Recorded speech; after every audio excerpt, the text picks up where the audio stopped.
Video ਵਿੱਚ ਆਪ ਜੀ ਦਾ ਸਵਾਗਤ ਕਰਦੇ ਹਾਂ। ਸੰਗਤ ਵੱਲੋਂ ਆਪ ਜੀ ਵਾਸਤੇ ਕੁਝ ਸਵਾਲ ਹੈਗਾ ਤੇ ਕਾਫੀ ਟਾਈਮ ਤੋਂ ਤੁਸੀਂ ਭਾਜਪਾ ਪਾਰਟੀ ਨਾਲ ਜੁੜੇ ਹੋਏ ਹੋ ਤੇ ਪਾर्टी का जोड़ा है की स्टैंड है इस टाइम कितने आश्वस्त हो तुसी की पार्टी जीत रही है। बहुत बहुत आप जी का स्वागत है सरोजा जी। मैं माफी चाहूँगा, मैं हिंदी का प्रयोग करना चाहूँगा क्योंकि आपके सब्सक्राइबर जो है वो सिख के अलावा हम लोग आज झारखंड में हैं, सब तरह के लोग हैं। ठीक है आप हिंदी में बात करें। जी जी जी जी। आपका प्रश्न था कि कितने आश्वस्त हैं? देखिए आश्वस्त तो इसलिए क्योंकि आपको पता है कि जैसे मोदी जी ने और भारतीय जनता पार्टी ने और देश की जनता ने नारा दिया है अब की बार 400 पार, क्योंकि कहीं ना कहीं ये नारा जनता की तरफ से है। आपने देखा होगा कि देश में क्या क्या कार्य हुए और हमारे देश का डंका पूरी दुनिया में गूंजा है। कहीं ना कहीं हमारे प्रधानमंत्रियों को अगर हम विदेश जाते थे, वहां किसी भी तरह की बैठकें होती थी, सम्मेलन होता था, उनकी कौन सी पंक्ति में जगह मिलती थी। और आज मोदी जी के आगे कोई पैर छू रहा है, कोई गले लगा रहा है, कोई उनसे सेल्फी खिंचाने को।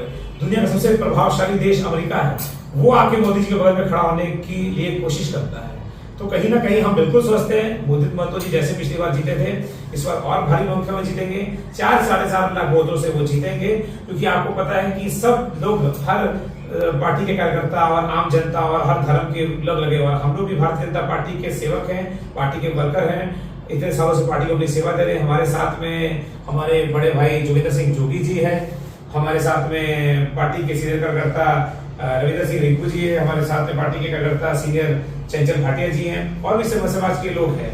क्योंकि ये सब ने अपनी कमर कसरी और मजबूती के साथ में अब बिल्कुल दृढ़ कर लिया है। आपने देखा होगा पिछले कई दिनों से हमने घर बार छोड़ के कैंपेनिंग चल रही है, क्योंकि कहीं ना कहीं जब पार्टी का तरफ से चुनाव का बिगुल फूक जाता है देश में, तो ये महापर्व होता है और हमें उत्साहित इतना है, बिना खाए पिए हम बिल्कुल लगे हुए सड़कों में, और लग रहा है कि भाई स्वर विद्युत महतो जी को सबसे हाईएस्ट वोट दिला के हिंदुस्तान का नंबर 1 सांसद बनाना है। एक बात ये है कि लोग बोलते हैं कि मोदी जी जो है सिख विरोधी है और आप भी सिख नेता हैं, तो आप इसको कहाँ देखते हैं?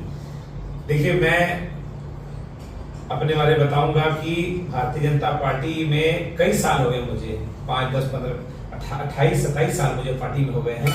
और मैंने जब से देखा है कि मोदी जी से पहले अटल जी हमारे थे, अडवाणी जी आए, हमारे भी और जितने नेता हैं, हमने 10 साल यूपीए का शासनकाल भी देखा है। आज तक हमारा सिख प्रधानमंत्री हुआ है श्री मनमोहन सिंह जी, बहुत एजुकेटेड व्यक्ति है। हमें गर्व था कि सोनिया गांधी जी ने एक सिख को बनाया, पर जो उम्मीद थी उसमें खरा नहीं उतरे। तक सिर्फ पटना साहिब से यहाँ से जरा सी दूरी पे है हमारे 10वें गुरु सिख पंथ की रचना करने वाले गुरु गोविंद सिंह जी का वो जन्मस्थली है, वहां पर आज तक कोई प्रधानमंत्री नहीं किया है।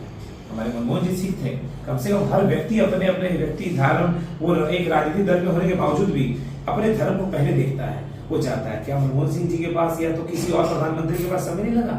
मोदी जी ने, आप पिछले दिनों पूरे हिंदुस्तान में, दुनिया में वो वीडियो चल रहा है, लोग ना कि सिख, हिंदू, मुस्लिम, सिख, ईसाई अपना स्टेटस में लगा रहे हैं, दस्तार सजाई उन्होंने, जाके प्रसाद दे रहे हैं उन्होंने, उसके बाद में चौर सेव की है, उसका लंगर पका रहे हैं, उसके बाद वो सेवा कर रहे, रोटियां बेल रहे हैं, दाल बना रहे हैं, ऐसे कर रहे हैं। उसके अलावा सिख कॉरिडोर हम करतारपुर में सिखों के लिए खोला गया। हमारी अरदास में कहा जाता था ना, हमारी अरदास में कहा जाता था कि जिन्हें हमारे विशेष गुरुद्वारे हैं, सब कुछ है उन्हें हमारे, तो वही उन्होंने काम किया है जो हमारे गुरुओं ने कहा, वो मोदी जी ने काम किया है। और कहीं ना कहीं 4 शहजादे जो अपनी इतनी छोटी सी उम्र में उन्होंने अपने प्राणों की आहुति दे दी थी, अपने कौम के लिए बलिदान दे दिया था, उनके लिए शहीद बाल दिवस मनाया गया। कभी आज तक किसी प्रधानमंत्री ने सोचा? नहीं सोचा, किसी ने सोचा? हर राजभवन में, हर मुख्यमंत्री के घर पे गुरु ग्रंथ साहिब जी की पावन स्वरूप गया। क्यों? क्योंकि मोदी जी का कहना था कि पावन वो जगह पवित्र हो जाएगी, और वहां पर मोदी जी ने अपने सर पे खुद स्वरूप को लेकर अपने घर में वेलकम किया। उसके बाद अफगानिस्तान में जब आपने देखा क्या हुआ, उसके बाद सिखों को वहां से पलायन करना पड़ गया। क्या कनाडा जो सिखों की हिमायती बनती फिरती है, अपने देश की कैबिनेट मिनिस्टर्स बना रही है, फौज में बड़े बड़े बना रही है, कहाँ गई? क्यों सो रही थी? वहां पर बैठ के ये सब बड़ी बड़ी जो देश है ना, वो देश को खोखला हमारा कर, क्योंकि वो डर गए हैं मोदी जी की लोकतंत्र से। जमशेदपुर के एक संस्थान है जो कि सर्वोच्च संस्था यहाँ की है, उनका कहना है कि मोदी जी किसान के लिए बहुत गलत काम किए हैं और किसानों में ज्यादातर सिख है। उस संबंध में आप क्या बोलेंगे?